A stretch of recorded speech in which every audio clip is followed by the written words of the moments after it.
แม่มันเนาะแม่ไก่ตอกบอเลี้ยงลูกเลยนะนี่ลูกไก่ตอกน้ำนะคือไก่ป่านี่เนาะไก่ป่าคือขัดกันไง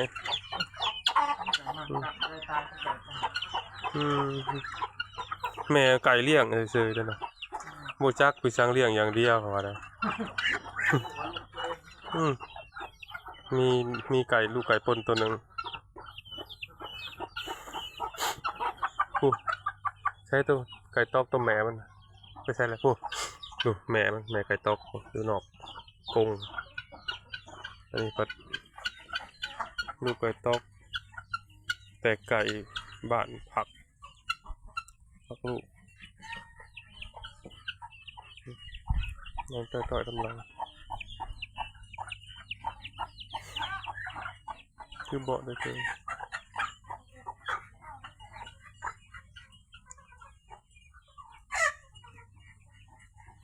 ตามหลังม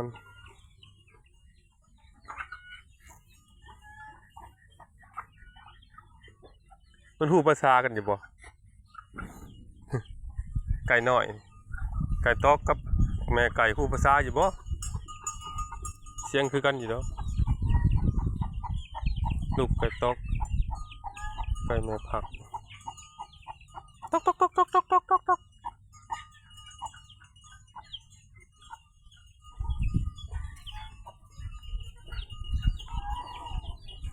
นอนบัดนี้นอนจะไปต่อเขาก็ปล่อยงัวเนาะ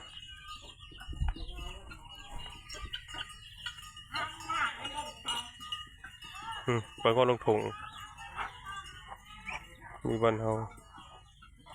ก็หาเงินได้เรื่องไก่เรื่องงัวเรื่องเป็ด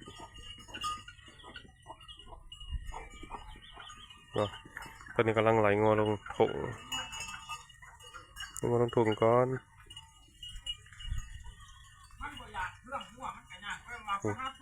ลงแล้วบ้านี้ลงถุงลงยังไปแล้ว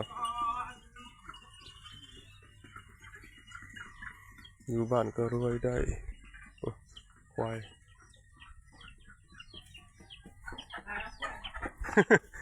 ควายบ่จะคอยมีได้เสมอนี่อยากมัดหยกควายแล้วมันไม่ได้ควายเล็กเสมอนี่ควายคู่บ้านคู่เมืองผ่านมา100 ปี2 4 5ตัวลูกมันเดี๋ยวไก่ตอกกันน้ำไก่ตอกก็อยู่น้ำลูกควาย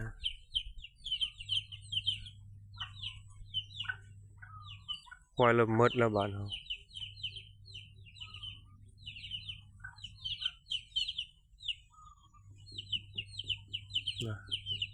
สุดงามควายปูเขาเลย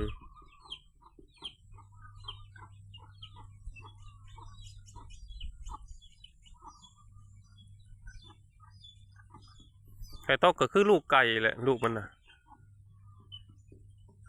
ก็บ่ต่างกันดอก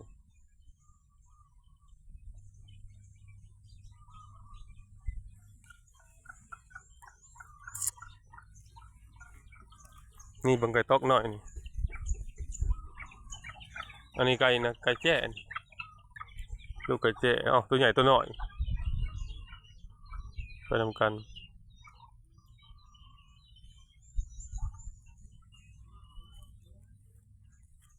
เป็ดผูงัว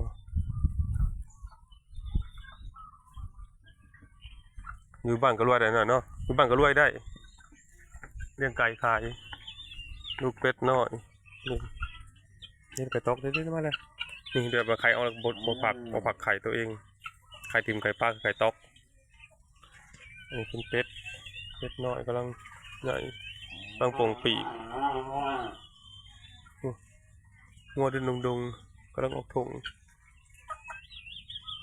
อยู่ไหอยู่หน้าคือเก่ามีงัวเลี้ยงสัตว์สำเร็จทุกคน